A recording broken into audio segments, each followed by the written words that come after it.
Close your eyes for just a moment. Imagine the warmth of a flame. A candle on a birthday cake. A fireplace on a cold night. A campfire sharing stories with friends. Fire is life. Fire is comfort. Fire is memory. Now I want you to shift that image. I want you to imagine that same flame not in a hearth but in the hand of a soldier. Not providing warmth but promising annihilation. Not illuminating a face with joy, but casting dancing, monstrous shadows on a face contorted with fear. This is the story of how one of humanity's oldest tools was perverted into one of its most terrifying weapons. This is the story of the Nazi torch. We know the broad strokes of Nazi evil: the gas chambers, the concentration camps, the industrialized death. But history in its vast scale can sometimes sanitize the intimate hands-on horror. We speak of 6 million, a number so vast it becomes almost abstract. But evil is not just a number. It is not just a system. It is a specific, conscious choice. It is the choice to hold a lit torch to a child's face. It is the choice to lock a mother in a burning church. It is the choice to burn a human being alive, not for a strategic objective, but to hear them scream.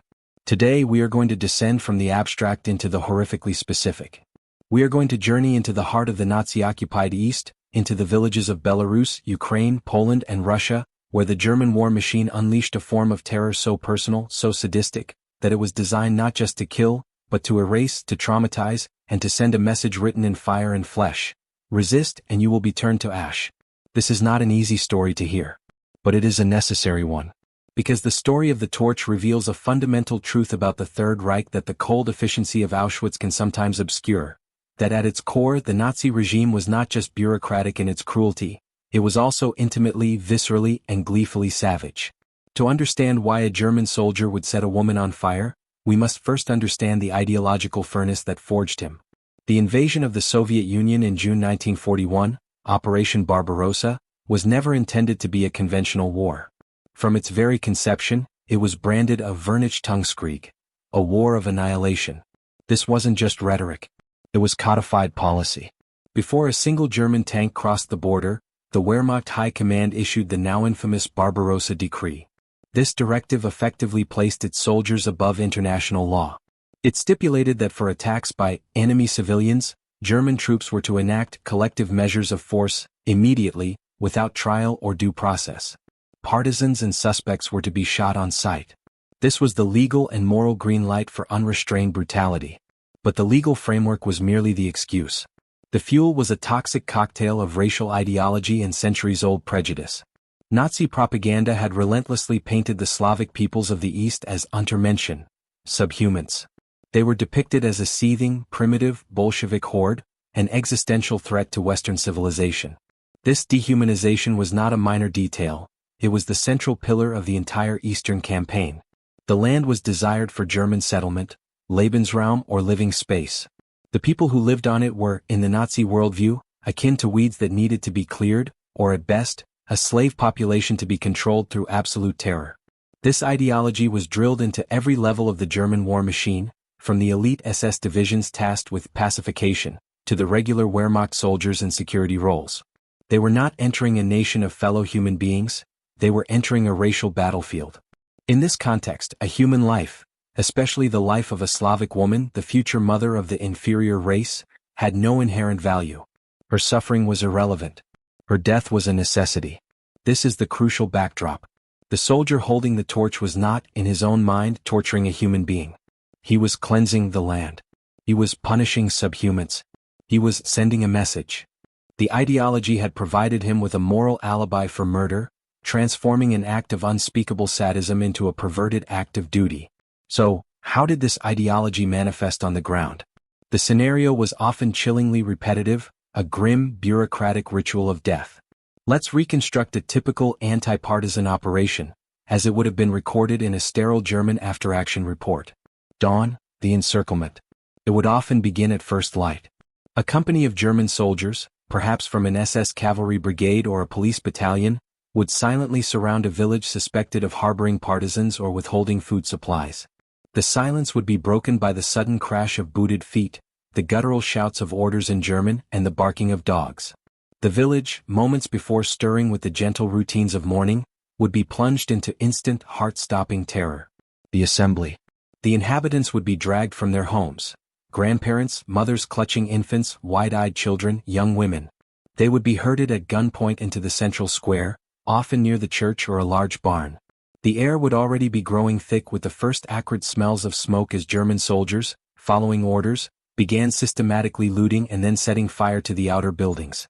The crackle of flames became the soundtrack to their doom. The selection. This is where the gender-based terror became explicit. The men and teenage boys would almost always be separated from the women and children. They would be marched to a nearby ditch, a barn, or the edge of the forest and executed by firing squad. Their deaths, while horrific, were often quick. For the women and children left behind, a different, more protracted horror was often reserved. The soldiers saw them as the repositories of community memory and the bearers of the next generation. Destroying them was about erasing the village's future as much as its present. The use of fire was not random pyromania. It was a deliberate, tactical choice with multiple, overlapping purposes. 1. The interrogation tool. Imagine a young German lieutenant, his uniform crisp, his face a mask of cold efficiency. He selects a woman from the huddled group, perhaps the village elder's wife or a young mother. A soldier holds a lit torch, its pitch-soaked rag flickering, just inches from her face. The heat would be intense, blistering her skin. The lieutenant asks a simple question: where are the partisans? Her silence, her defiance, or her genuine ignorance, is met with the torch being pushed closer. This was a test of wills conducted with a weapon that caused excruciating pain. To be burned alive was a known, medieval fate. The threat of it was a psychological torture in itself. Many broke. Those who didn't were often made an example of, set alight in front of their children to demonstrate the price of defiance. 2. The instrument of collective punishment. The primary method of execution by fire was often immolation in a confined space. The women and children would be forced at bayonet point into the village's largest building, almost always the church, the symbolic heart of the community, or a large, sturdy barn. The doors would be barricaded from the outside. Straw, hay, and petrol would be piled against the walls. Then the torches would be thrown. What followed was a scene from a literal hell. The screams from inside a burning church are unlike any other. They are amplified by the stone walls, echoing in a confined space that rapidly becomes an oven. The heat is so intense that it sears the lungs with the first breath. The fire consumes the oxygen, leading to a frantic, clawing mass of humanity at the doors, fighting for a final gasp of air. If a window was smashed and someone tried to escape, they were often shot by the ring of soldiers outside, or brutally forced back into the inferno. This is what happened at Oradour-sur-Glane in France, where 247 women and 205 children were burned alive in the village church. This is what happened in countless villages whose names are lost to history. 3. The psychological scorched earth. The Nazis understood that killing 100 people was one thing, terrorizing 1,000,000 was another.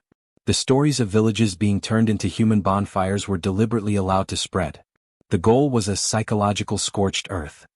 The message to the surrounding population was clear: this is the cost of resistance. This is what happens to those who help the partisans. We are not just an army, we are an elemental force of destruction. We will burn your world and you in it. The sight of a distant column of smoke on the horizon became one of the most terrifying sights in occupied Europe, for everyone knew what it likely signified. As the war turned and the Red Army began its brutal march westward in 1944-45, the inferno the Nazis had so carefully stoked in the east blew back upon Germany itself. The Soviet advance was fueled by a rage born of years of witnessing exactly this kind of atrocity. The propaganda image of the German beast was now a reality for millions of Soviet soldiers who had liberated places like Katyn, where the entire population was burned alive. The result was the Rape of Germany, a period of horrific violence against German civilians, particularly women. While the historical record is complex and should not be used to create a false moral equivalence, it is a tragic and documented fact that German women now became victims of similar brutalities. There are accounts from the fall of cities like Berlin and Danzig of women being assaulted, murdered, and in some cases, set on fire by advancing Soviet troops. The cycle of vengeance was complete. The torch, introduced as a tool of Nazi racial purification, had become a tool of retributive justice, demonstrating that once such methods are unleashed, they poison the moral landscape for everyone, creating a vortex of violence from which no one emerges unscathed. When the last embers of the war finally cooled, the silence that fell over Europe was not peaceful. It was a silence heavy with trauma, guilt, and unspoken horror. For the survivors of the burned villages, The smell of smoke could trigger a panic attack that would last a lifetime. How do you explain to the world that you watched your entire family be consumed by flames? How do you articulate a pain that is so visceral, so sensory? Their stories were often swallowed by the larger narrative of the Holocaust. How could the story of one burning village compete with the systematic murder of millions in death camps? And so, many survivors buried their memories, their pain becoming a silent, smoldering scar. The world wanted to move on, to rebuild, and their intimate horrific testimonies felt too raw, too specific, too disruptive to the neat narratives of victory and liberation.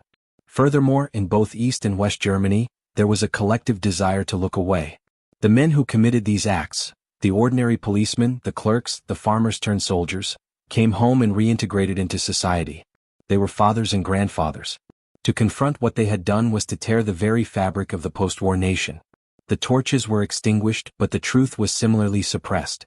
So, why does this story of the Nazi torch matter today so many decades later? It matters because it forces us to confront the intimate face of evil. The Holocaust was not just Zyklon B and crematoria. It was also a hand holding a lit match to a child's dress. It was the conscious, willing choice of an individual to inflict the most agonizing death imaginable on another human being. The story of the torch is a warning about the power of ideology to corrupt absolutely. It shows us how a civilized man can be transformed into a monster, not by a switch being flipped, but by a slow, steady drip of dehumanizing propaganda that tells him his victim is not human. It reveals that genocide is not always a cold, industrial process. It can be hot, personal, and hands-on. These women and children who perished in the flames were not collateral damage. They were the intentional targets of a policy of terror. They were messages written in fire. To remember their names, their villages, and the specific horrific nature of their deaths is to push back against the second erasure, the erasure of their memory. It is to honor their suffering by refusing to let it be forgotten in the shadow of larger numbers. The final, flickering light of their torches must not die out in the pages of history. It must serve as a permanent warning. A warning about what happens when hatred is given a license to kill. A warning about the fragility of our own humanity. And a reminder that the line between a warm hearth and a human pyre is terrifyingly thin, and it is a line we must guard with unwavering vigilance forever.